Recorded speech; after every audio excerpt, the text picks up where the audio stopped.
안녕하세요, 구독자 여러분. 저는 산전 관리에 모든 어려움을 겪으며 살아온 40대 후반의 주부입니다. 제게는 소중한 두 딸이 있는데 큰딸은 이제 막 대학을 졸업했고 막내딸은 아직 학교에 다니고 있습니다.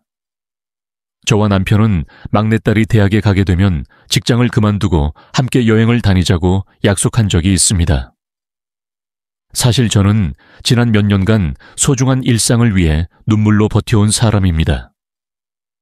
세상이 참 많이 변했지만 제가 겪은 일은 불과 20년 전의 일이었습니다. 그때는 지금의 현실을 상상조차 할 수 없을 만큼 힘든 상황에 처해 있었지요. 지금의 남편은 저의 첫 번째 남편이 아닙니다. 정확히 20년 전 큰딸의 출산을 앞두고 저는 전 남편과 이혼하게 되었습니다. 당시 저는 27살이라는 어린 나이에 결혼했고 또 어린 나이에 이혼의 아픔을 겪어야 했습니다. 세상에는 이혼이 좋은 일이라고 말할 수 있는 사람이 없을 것입니다. 아마도 제가 겪은 이야기를 들으면 많은 구독자분들이 안타까움을 느낄지도 모릅니다.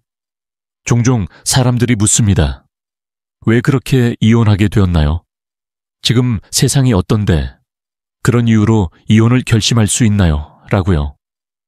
사실 전 남편이 이혼의 원인을 처음 꺼내기는 했지만 그 이유가 제가 이혼을 선택한 데에 큰 영향을 미쳤던 것은 사실입니다. 이런 이야기를 여러분과 나누는 것은 쉽지 않은 일이지만 제 이야기가 누군가에게 작은 위로나 교훈이 되었으면 좋겠습니다. 앞으로도 제 삶의 이야기를 솔직하게 공유하며 여러분과 소통하겠습니다. 감사합니다. 그 역할을 맡은 사람은 시어머니와 다르지 않고 나도 결코 온화하다고 할 수 없는 사람이지만 그 사람은 내가 감당할 수 없는 이성과 논리를 가진 사람이다. 저처럼 억울하게 이혼하는 분들이 많아요. 저는 어리고 돈도 없어서 제대로 대응을 못하거든요. 그런데 최근 20년이 지났는데도 저의 억울함을 기꺼이 보상해 주시는 일이 일어났습니다. 오늘은 이에 대해 말씀드리고 싶습니다. 우선 저의 결혼 생활에 대해 말씀드리자면 정말 훌륭하신 분인 전 시어머니에 대해 말씀드리고 싶습니다. 남자아이만 있는 집안의 장손자입니다. 내가 세 아들의 어머니라고 말하면 그들은 감히 당신에게 올 것입니다. 이렇게 무례한 아들을 키우다 보면 엄마들이 깡패가 되기 쉽다고 하더라고요. 늘 화를 잘 내는 성격이었지만 아들을 키우면서 화를 냈다고 늘 말했다. 어쨌든 나와 시어머니도 마찬가지다. 인정하기 좋은데 세 아들을 모두 잘 키우셨고 게다가 일찍 결혼도 하셔서 당시 51세로 아주 어리고 활력이 넘치셨습니다. 남편은 자영업자입니다. 아내의 부모님과 저보다 1살 많은 아내의 도움을 받아 스포츠 관련 사업을 운영하고 있습니다. 그는 늦게 결혼했을 뿐인데 당시 여성들은 20세도 안 돼서 일찍 결혼했다. 전 남편도 20대 후반에 결혼했어요. 제가 결혼한 후 시어머니는 늘 새 아들을 키우는 게 보통 일이 아니라고 말씀하셨어요. 키운 뒤 자기 딸보다 나았다고 했고 대화의 끝은 늘 아들을 낳아야 한다는 것이었다. 저는 딸이 없지만 딸이 있는 집은 부럽지 않습니다. 딸을 키우면 어떻게 하시겠습니까? 아들은 대충 키울 수 있지만 딸 키우는데 돈이 많이 든다. 네, 그런데 돈을 들여 그 아이를 키우면 어떻게 하시겠습니까? 결혼하면 남의 집 청소도 하게 되잖아요. 여자는 쓸모가 없습니다. 여자가 아니라 남자가 있어야 합니다. 이해했나요? 결혼하면 가장 먼저 해야 할 일은 아들을 낳는 일이다. 오늘날의 세계에서 어머니는 남자아이와 여자아이를 실제로 구별합니다. 요즘 여자가 더 낫다는 말 모르시나요? 딸이 있으면 돈을 받고 아들이 있으면 돈을 받습니다. 나는 아들을 가질지 말지를 선택할 수 있습니다. 그건 옳지 않아요. 제 아들이 결혼하면 모든 게 끝나겠죠. 여자를 좋아하기 때문에 사랑하는 남자이고 아내에게도 잘 대해주는 남자다. 아들만 둘. 더 이상 할 말이 없어요, 엄마. 솔직히 제가 약하기를 기도하면 되고 더 강해지도록 노력해야 할 것 같아요. 제가 다 알아서 할게요. 그러니 당신이 해야 할 일은 아들을 갖는 것뿐입니다. 즉, 결혼 후 며느리가 해야 할 가장 중요한 일이 아닐까요? 아들이고 시어머니와 결혼한 적도 없고 아들 낳아도 상관없지만 어머니가 그렇게 말씀하시면 더 할 말이 없습니다. 그때는 제가 임신하기 전이었고 제게는 너무 부담이 컸습니다.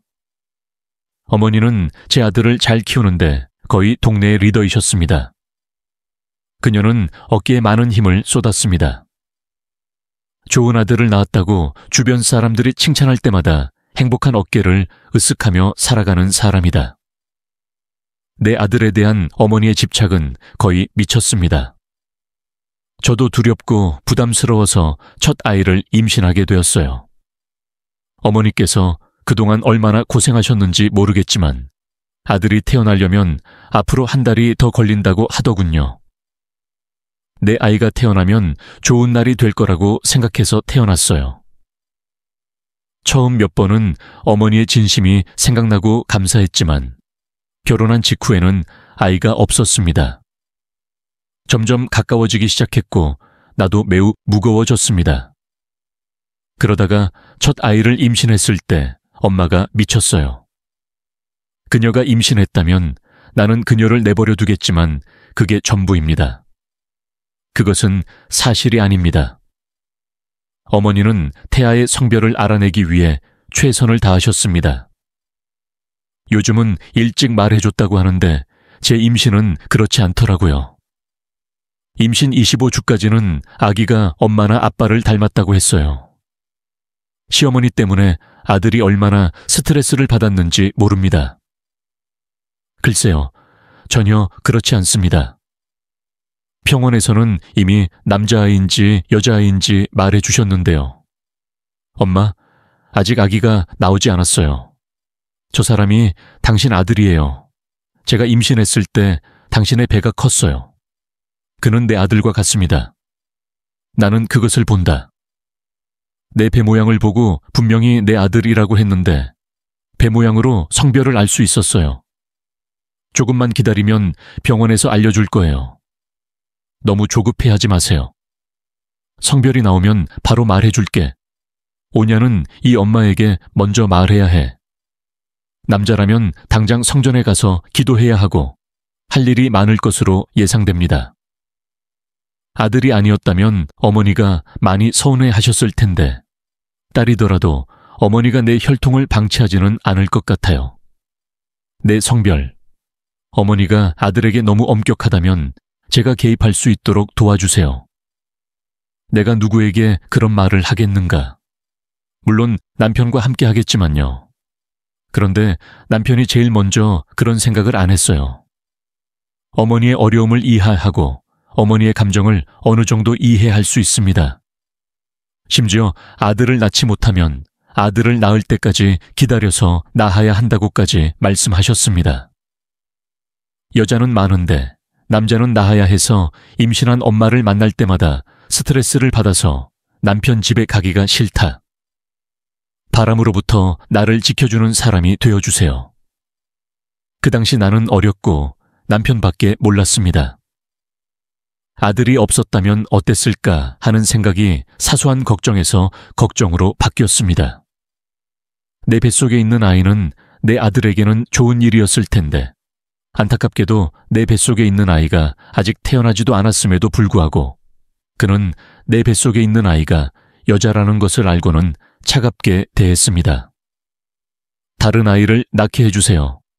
시간아, 비합리적인 논리를 사용하라. 네가 부정직해서 그래.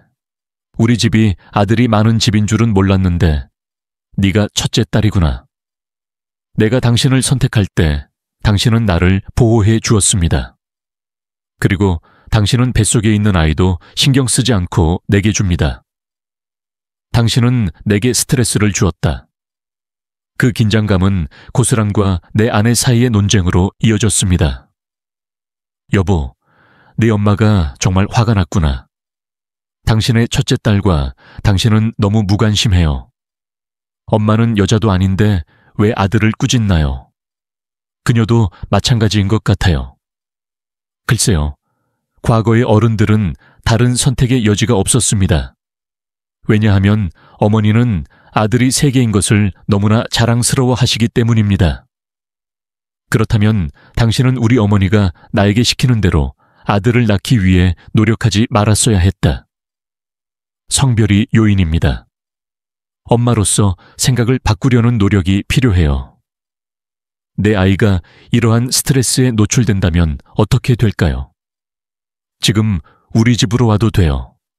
아무튼 제가 임신 중에 딸에게 정말 아쉬운 게 하나 있는데 처음에는 엄마가 아이를 낳고도 편히 살지 못했다는 거예요. 부모님이 걱정하실까봐 말하지는 않았지만 어머니가 요리를 하다가 이상하다고 하면 눈치채셨는지 모르겠습니다. 법률은 그 소녀를 처음 봤을 때에도 찾아오지 않았고 마침내 그 부모가 우리 어머니의 아들 소식을 듣고 혀를 내밀었습니다. 그녀가 태어났을 때부터 내 딸이 우리 엄마였습니다. 이상 커플. 그런데 더 나쁜 것은 큰아이가 1살 때부터 둘째를 낳으려고 노력했지만 아이가 태어나지 않아 시어머니의 비난은 더욱 심해졌습니다. 나도 아이를 낳고 키웠는데 나중에 엄마가 하는 말에 순종하기보다는 할 말만 하는 편이다. 당신 아들은 자기가 벌어온 돈으로 편하게 살고 있는데 나는 그렇지 않아요. 며느리로서의 의무를 다한다. 그게 내 딸의 일이에요. 그의 부모님은 그에게 첫 번째 생일에 금팔찌와 금반지를 주셨지만 그는 첫 번째 생일에도 반지도 주지 않고 단지 몇 켤레만 받았습니다. 속옷, 입어봐도 괜찮습니다. 물론 내 딸이 나를 낳았다는 이유로 나를 미워한다고 말하는 것이 내 딸이 그의 손녀이고 우리가 혈연 관계이기 때문에 미워하는 것보다 낫습니다. 1살이 될 때까지 둘째 아이를 갖지 못할 텐데 고민이 하나 있는데 여러분이 얼마나 도움을 주셨는지 모르겠지만 저도 어린이집에서 공부하면서 새로운 일을 시작했습니다. 일은 정체되어 있고 나는 그럴 자격이 없습니다. 방금 일을 시작했어요. 그들은 어떤 음악에 맞춰 춤을 추나요? 아, 그리고 부부가 방을 같이 쓴다면 아이가 생기나요? 집안일도 하고 늘 일이 바빠서 주로 혼자 생활해요. 저는 워낙 바쁜 사람이고 일 때문에 출장을 많이 다녀야 해서 고향과 해외를 오가며 생활하고 있어서 어머니께 부탁까지 드렸습니다. 돕다. 어머니가 속사정도 모르고 계속 말을 해서 짜증이 날 수밖에 없었습니다. 하고 싶은 말을 참지 못하고 엄마와 다투면 나한테서 거친 말을 듣게 된다. 엄마, 그게 여자가 아이에게 갈 수 있는 응원이에요. 그리고 내가 아는 유일한 것은 내 아들이 돈을 너무 많이 벌고 있다는 것입니다. 그럼 동전만 보지 말고 이제 지우고 아이들이 크기 전에 아이들을 생각하세요, 엄마. 언젠가는 남편을 위해 돈을 벌어야겠습니다. 호위와 보호자 역할을 했다고 합니다. 내가 최선을 다하지 못할 때 엄마와 딸과 함께 무엇을 할 수 있을까? 그게 문제입니다. 남자를 부드럽게 달래고 아름답게 보이도록 노력해야 합니다. 신랑을 돌보지 않아도 괜찮다고 누가 그러던가요? 너무 답답하네요. 그렇지 않다면 당장 병원이라도 가보시겠죠. 우리 집에서 어머니는 그럼 혼자만 간직해야 하나? 라고 말씀하셨습니다. 엄마한테만 그러지 말고 아빠를 위해 열심히 노력하세요. 문제가 있으면 그런 일은 일어나지 않습니다. 아, 우리 가문의 계보가 흐트러지지 않으려면 큰아들에게 증손자가 있어야 합니다. 이제 나이가 들었으니 무엇을 하시겠습니까? 강제로 복권에 당첨됐는데 임신할 생각은 전혀 없었어요. 만약 제가 첫 아이를 낳았을 때 시어머니의 끔찍한 아들을 또 방해할 생각이었다면 이번에는 정말 이혼을 할 수도 있을 것 같습니다. 하지만 어머니는 화가 나서 나를 병원에 데려갔습니다. 남편이 새로운 여자라서 병원에 같이 가야겠다고 생각했지만 남편은 늘 미리 예약을 고집하고 필요 없다고 하더군요. 병원에. 그리고 제가 10대라서 아마 병원에 더 많이 갈 것 같아요. 어쩌면 나는 엄마와의 대결을 어떻게든 피하려고 노력했고 아이를 사람으로 대하지 않았는지도 모른다.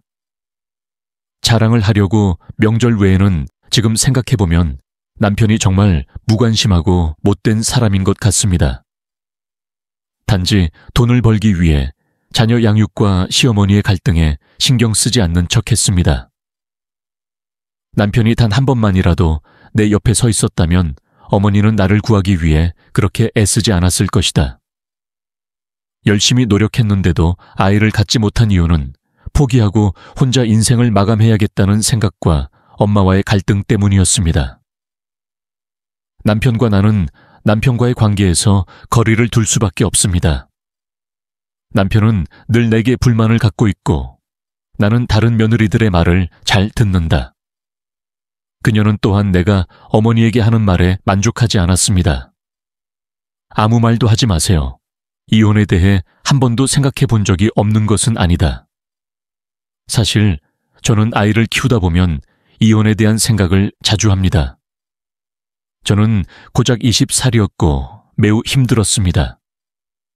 이런 가족이 있으면 내게 아무것도 주지 않는 사람을 얼마나 참을 수 있을까 하는 생각이 자주 들지만 아이들에게 여지를 남기고 싶지 않기 때문에 버틴다. 하지만 남편은 그렇지 않아요. 이런 생각을 갖고 있다는 걸 알면서도 배신감을 느끼는 행동을 하게 됐어요. 그전까지는 남편을 너무 믿었던 것 같아요. 일반적으로 배우자의 비밀을 알아내려고 하면 비밀이 유지됩니다. 비밀로 하긴 했지만 남편이 어느 순간 출장을 가다가 해외로 많이 나가는 우연한 경우가 많아서 저는 남편의 출장에 한 번도 참여하지 않았습니다. 나는 이상한 의심을 해본 적이 없습니다. 그런데 남편이 시장 조사를 위해 태국 출장을 준비하던 중 우연히 남편과 함께 출장을 가던 김 원장에게서 우연히 전화가 왔다. 남편이 전화했는데 잠시 끊었더니 거기에 놔두고 긴급 전화인가 싶어 전화를 받고 남편이 잠시 나갔다고 했다. 그러다 문득 해외 출장이 생각나서 김 원장에게 부탁을 했다. 태국에 가면 꼭 사오는 비누가 있는데 당연히 남편이 사주지 않을 것 같아서 사준다. 도움을 요청했지만 김 원장은 태국 출장이 처음이라 스케줄이 없다고 했다. 나는 그에게 무슨 말을 하는지 물었고 그가 간다고 들었다고 말했습니다. 주말에도 3박 5일 동안 시장을 조사하던 중에 김 원장이 갑자기 당황스러워하고 마음이 바뀌는 것 같아 전화를 끊었습니다. 그때 뭔가 이상한 느낌이 들었습니다. 자체적으로 시장 조사를 하지 않는 사업을 하다 보니 예민한 본능이 활성화되어 남편을 유심히 관찰하게 되었습니다. 살펴보려고 보니 남편의 이전에는 볼 수 없었던 이상한 면들이 많이 보였습니다. 그들은 합리적인 의심을 제기합니다. 그것은 옳은 결정이었지만 나는 아이에게 너무 집중해서 그것에 대해 알지 못했습니다. 또한 그 문제에 대해서는 남편을 전적으로 믿었기 때문입니다. 며칠간 해외 출장을 간 상황에서 남자들은 생각보다 꼼꼼하지 않아서 스스로 숨겨야 했고 의지가 강하지 않다면 당연히 헤매야 했을 것이다. 남편이 모노폴리에서 항상 사용하던 컴퓨터를 내가 처음 켠 것은 그때였다. 그때 나는 맙소사, 나에게도 6명의 아이가 있다고 생각했습니다. 지금 생각해보면 문득 생각난 것이 있었다. 남편은 격리된 여직원을 계약직으로 채용했다가 퇴직금 때문에 2년 넘게 채용하지 않은 것으로 보입니다. 당시 격리된 직원 중에는 고등학교를 갓 졸업한 사람들이 많았는데 직원들이 일이 잘 안 돼 곧 해고될 것이라는 얘기를 자주 했는데 그 직원 중 유독 한 명이 일하고 있었다. 2년 넘게 몇 년 동안 그는 내가 일을 잘했다고 칭찬하기까지 했습니다. 웃긴 건 좋은 남자 있으면 소개시켜 주라고 하더군요. 나는 그것이 모두 내 관심사라는 것을 알고 있습니다. 그런데 그 순간이 너무 생생했어요. 그때 싸이월드가 있었어요. 인터넷에서 남편과 불륜을 저지르는 여직원의 싸이월드 홈페이지를 발견한 것이 대중들에게 쉽게 포착된다. 생각해 보세요. 남편의 애인은 해외여행에 신나서 유분과 함께 여행을 갔다고 자랑했습니다. 한두 번이 아니었다는 게 놀랍고 관계는 계속해서 힘든 시기다. 1년이 넘었는데 손이 떨리네요. 사진은 다 증거로 남겼습니다. 남편이 출장을 마치고 집에 돌아올 때까지 딸을 보며 울었습니다. 나는 이혼하기로 결정했습니다. 러지클리 방금 일을 시작했는데 수입이 많지 않습니다. 그때는 남편이 오랫동안 수익 관리를 하던 시절이라 돈도 없고 바보 같았어요. 비상금은 없었지만 다행히 그 당시 불륜 사건이 발생해 이를 악물고 증거를 수집하고 곧바로 폭파할 계획을 세웠다. 그는 너무 뻔뻔해요. 집에서는 흥얼거리고 차갑게 대하기는커녕 사려 깊은 남편으로 위장해서 그런 모습을 보니 이제는 이혼이 안 좋을 것 같아서 그렇게 하게 됐어요. 견뎌라. 그런데 그 당시에는 엄마가 할 일이 있어서 갑자기 나를 집에 혼자 부르셨을 때 나만의 방식으로 안나를 걱정하면서 아직 어리다는 것을 알기에는 너무 어리석었습니다. 라고 말하며 구정 연휴를 준비하려고 전화하는 줄 알고 아이가 학교에 가는 동안 남편 집에 잠시 들러 내기를 하려고 했으나 들어가게 됐습니다. 남편의 집에 가다가 어떤 여자가 시어머니와 함께 있는 것을 보고 나는 잠시 멈춰 섰다. 믿을 수 없을 정도로 싸이월드에서 보던 그 가게가 내 앞에 있었다. 우아는 앉지도 못한 채 서 있었다. 더욱 황당한 것은 그 순간 튀어나온 배를 쓰다듬고 있던 여자가 직감을 갖고 있었다는 사실이다. 엄마가 나한테 왜 전화했어요? 오늘은 매우 중요한 결정을 내려야 하기 때문에 엄마에게 전화했어요. 엄마, 이 여자는 누구예요? 어머니는 든든한 방패라도 되는 듯 나를 쳐다보지도 않고 그저 내 배를 쓰다듬을 뿐이었다. 난 잘 지내고 있어. 특별한 일을 하고 있어. 최근에는 아무 말도 할 수 없습니다. 지연 아빠한테만 들었는데 옆에 있는 아이가 내 아들이다. 남편과 아이가 하나 있다. 싸이월드에서 본 사진 속 여자분은 배가 빵빵하지 않아서 모르겠네요. 내 말은 이 여자가 지연의 아버지라는 거야. 아이가 있나요? 네, 맞습니다. 여러분이 잘 모르는 우리 가족의 씨앗은 노모 뱃속에 있습니다. 그런데 왜 지금 나한테 전화하는 거야? 어머니가 이 사실을 아셨다면 그만두셨을 겁니다. 그리고 그녀의 아버지를 처벌합니다. 예. 내 뱃속에 아이가 있어요. 나는 누구를 통제해야 하는가? 당신의 어머니 뱃속에 아들이 있는데 몇 년이 지나도 그 아이는 태어나지 않을 것입니다.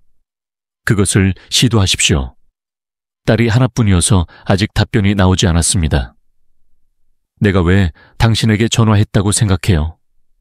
이제 엄마는 나를 빨리 알아볼 수 있을지 궁금하다. 우리 가문을 물려받을 사람. 내가 당신을 며느리로 받아들인 이유는 당신이 아무것도 바라지 않는데도 내게 며느리가 생기면 순종적으로 내 말을 들어줄 것이라고 생각하기 때문입니다. 법. 우리 가족보다 더 마음에 드는 사람이 어디 있겠습니까? 그런데 당신은 기본적인 일도 할 수 없는 년입니다. 나는 다른 것이 필요하지 않다고 말했습니다. 두꺼비 같은 아들만 낳으면 된다고 했는데 당신을 위해서요. 물론 그는 결혼하지 않았습니다. 그녀를 며느리라고 생각할 이유가 없습니다. 나는 이 문제를 조용히 해결하고 싶습니다. 이 아들을 직접 키우고 내 아들과 이혼하게 해주세요. 어머니도 이에 동참했는데 아들을 임신하면 더 이상 나를 며느리로 삼을 수 없다고 하더군요. 그렇기 때문에 남편의 외도를 알면서도 참아야 했던 것입니다. 어머니는 남편의 잘못만큼은 다른 사람에게라도 벌이라도 주겠다고 생각했지만 그 빌어먹을 놈의 손오사상에 눈이 멀어 패자가 됐다. 엄마, 제가 모를 것 같아요. 그리고 아버지는 바람을 피운다. 다 알지만 어쩔 수가 없어요. 하지만 나의 어머니 역시 인간성을 포기한 분이셨다. 하지만 이것을 알아두세요. 나는 이 집에서 쫓겨날 생각이 없다. 그건 쉽죠, 돈. 할 일이 없을 때 무엇을 하시겠습니까? 그러니 해보고 싶다면 딸과 함께 해보세요. 거짓말을 하며 살고 싶다면 하고 싶은 대로 하세요. 이 집의 며느리에게는 이미 아들이 있는데 지금 생각하면 화가 난다. 내게 줄 수 없는 게 사실이야. 나는 시집에서 도망쳤고 남편은 이혼 과정 내내 어머니 뒤에 숨어 지냈다. 결혼 3년 동안 저와 딸은 책임이 없었기 때문에 화자는 다른 선택의 여지가 없었습니다. 그 사람을 위해 이혼 그 과정이 험난한 싸움이었다는 사실을 기억하고 말할 필요는 없지만 눈물을 흘리며 이혼했습니다.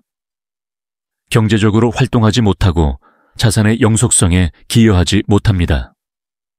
만약 내가 떠나고 고통받는 것을 선택해야 한다면 스스로 고민해야 합니다. 당신에게는 현실적인 선택이 매우 어려웠고 딸을 보호하려면 돈이 필요했다. 그러니까 그때 살 수도 있고 2억 원 주고 오래전에 이혼할 수도 있었죠.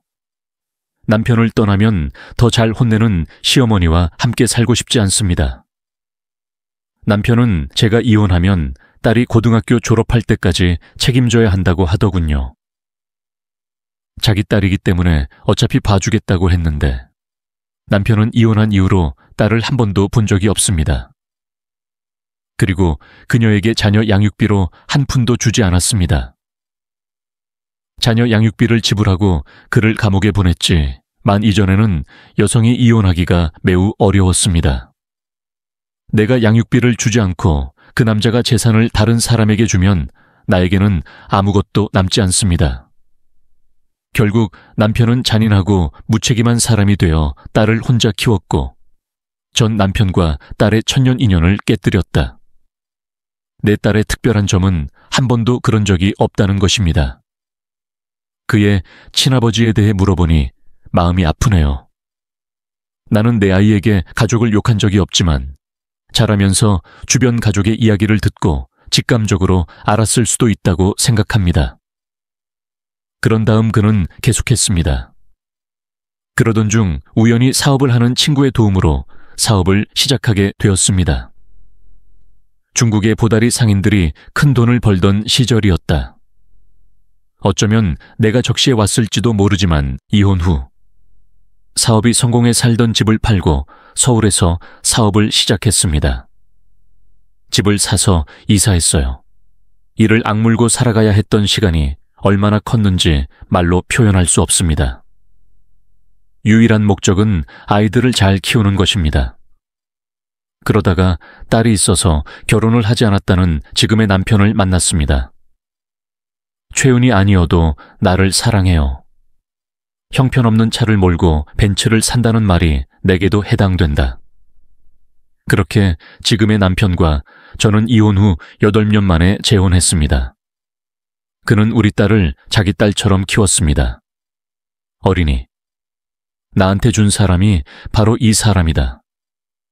딸이 엄마가 재혼하면 거부감이 들 수도 있겠지만 처음부터 남편을 아빠라고 불러 잘 따라다녔고 의도치 않게 절친한 친구가 됐다. 아이가 더 많지만 이제 소중한 아이도 낳고 또 딸도 낳고 아이들의 엄마로 다시 살아갑니다. 가끔 이혼 전 생각이 나면 화가 나기도 했지만 점차 묻어두어야 했어요. 그것이 제가 지금의 행복을 이루기 위해 겪은 일입니다. 결혼 후 지금의 남편의 사업은 더욱 번창하고 있습니다. 그에게는 더 좋을 것입니다. 봉사활동을 하고 얼마 지나지 않아 사업을 접었고 그동안 모은 돈으로 남편과 저는 새로운 분야에서 일을 시작했습니다. 우리는 신도시에 꽤 좋은 호텔을 열었습니다. 남편이 경험이 있음에도 불구하고 처음 오는 일이라 거의 매일 호텔에 가서 남편의 존재를 알리느라 바쁘게 지냈습니다. 그러던 중 내게 전혀 예상치 못한 일이 일어났습니다. 내 인생에서 그를 다시는 볼 수 없을 것입니다. 나는 이혼한 전 남편과 그의 어머니를 뜻밖의 재회했다. 그날 나는 호텔에 있었다.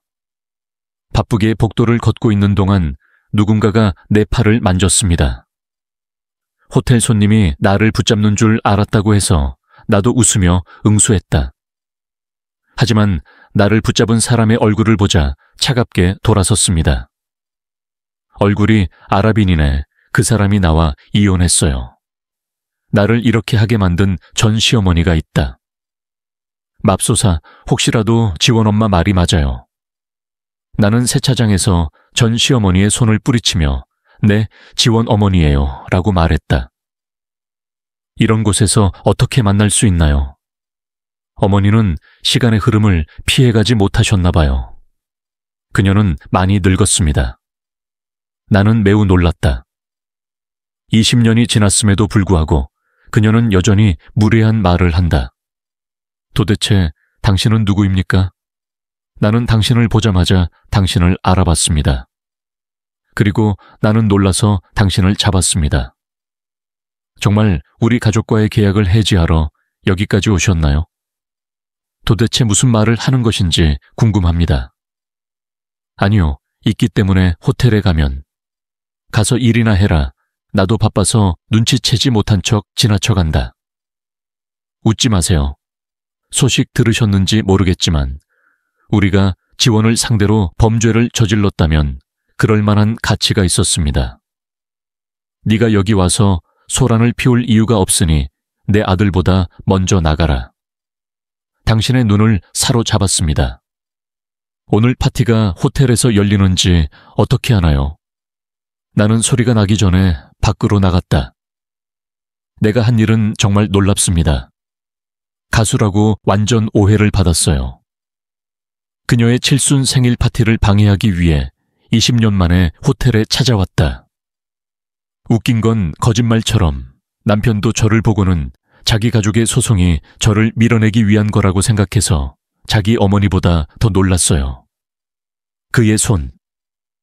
안녕하세요, 지연 엄마. 엄마 남은 음식이 다 여기 있는 줄 알고 여기까지 왔어요. 나머지 가족이 도착하기 전에 빨리 이 호텔을 떠나시기 바랍니다. 20년 전에 왜 이런 일이 일어났는가? 지연이가 양육비를 주지 않아서 너무 화가 나서 다들 말을 듣지도 않았어요. 뭐 하세요? 남편은 재혼한 상가가 이 광경을 볼까봐 걱정하는 표정으로 매우 진지했다. 그 사이 전 시어머니는 내가 하는 말과 전화도 듣지 않으셨다. 호텔 직원이 지나가더군요. 보세요. 이 사람은 호텔 직원이에요. 그녀는 큰 소리를 듣고 놀랐다. 그녀는 달려와서 어리둥절한 표정으로 나와 시어머니를 바라보았습니다. 시어머니는 놀란 표정으로 그 말을 보다가 짜증스러운 표정으로 그 직원을 바라보며 나를 가리켰다. 오늘부터 이 여자를 없애세요. 오늘 저는 아이들과 함께 이른 번째 생일을 축하하기 위해 이곳에 왔습니다. 그런데 이 침입자가 나타나 내 파티를 거의 망칠 뻔했습니다. 이 여자는 어떻게 거기 서 있나요? 알겠습니다. 그러면 당장 쫓아내라고 말씀드리겠습니다. 즉시 호텔 매니저에게 전화하시기 바랍니다.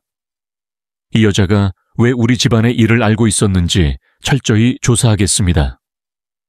하지만 호텔 직원은 절대로 나를 쫓아내지 않을 것입니다.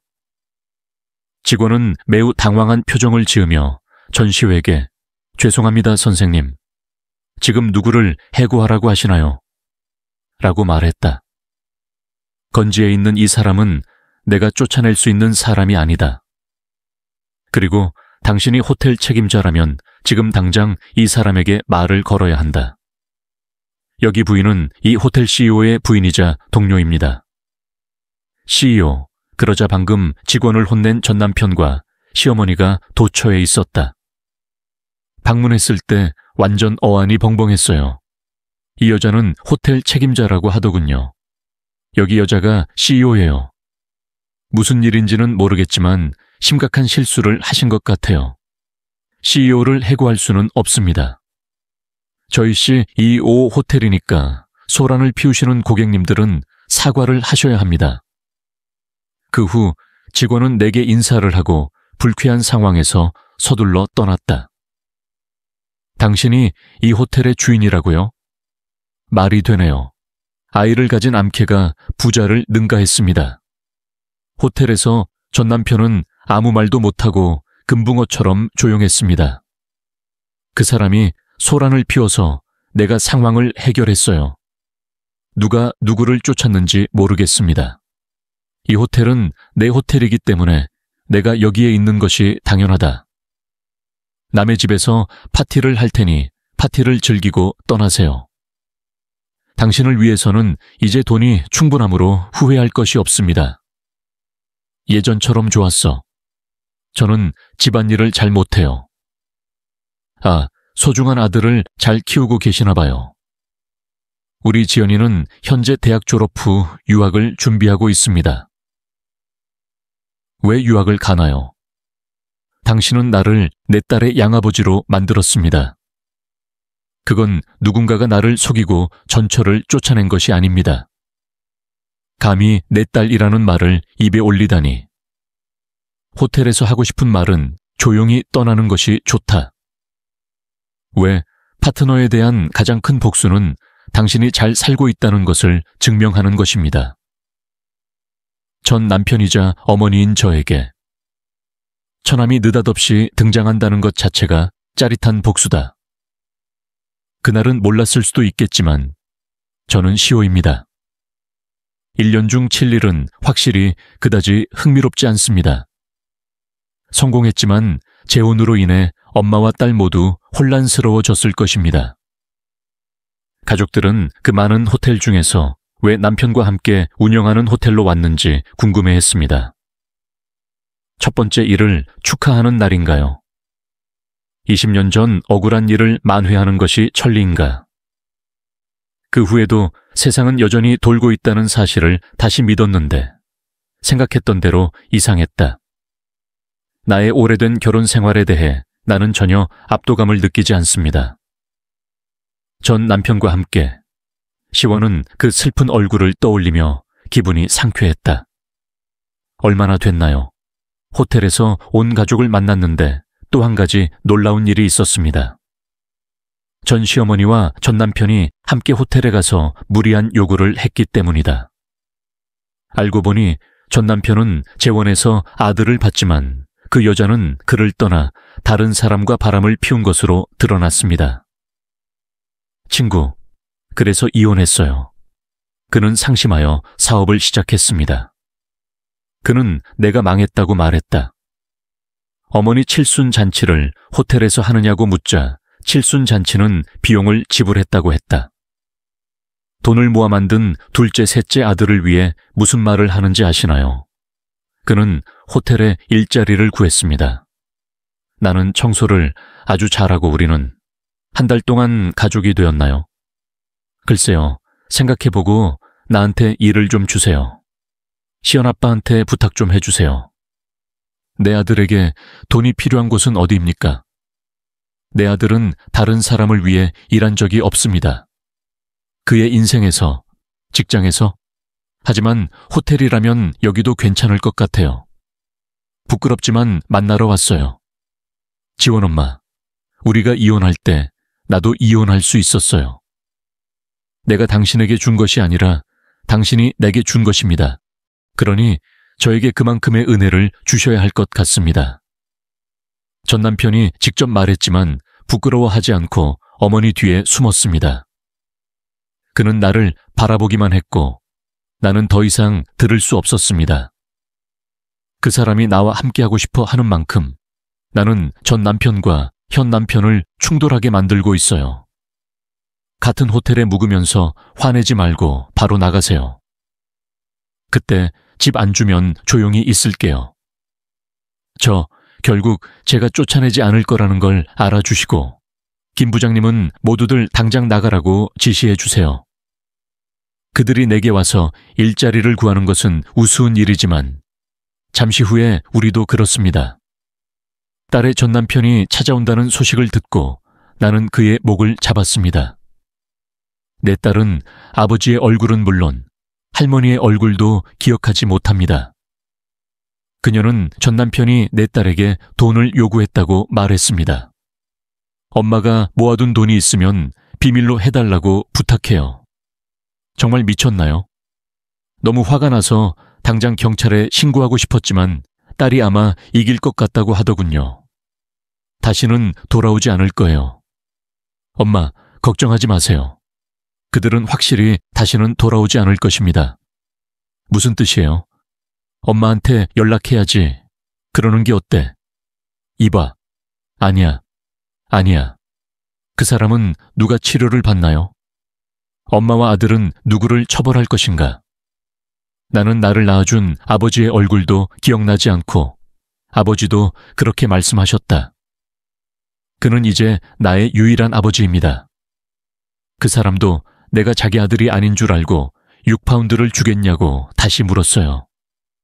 나는 아버지가 방문하지 않을 것이기 때문에 아버지를 방문하지 말라고 말했습니다.